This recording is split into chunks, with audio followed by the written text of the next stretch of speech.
ويا قوم ما لي أدعوكم إلى النجاة وتدعونني إلى النار تدعونني لأكفر بالله وأشرك به ما ليس لي به علم وأنا أدعوكم إلى العزيز الغفار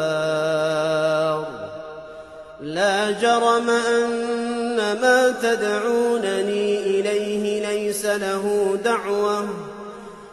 له دعوة في الدنيا ولا في الآخرة وأن مردنا إلى الله وأن المسرفين هم أصحاب النار. لسه مش مشترك في القناة؟ اشترك في القناة وفعل زر الجرس، وشكرا.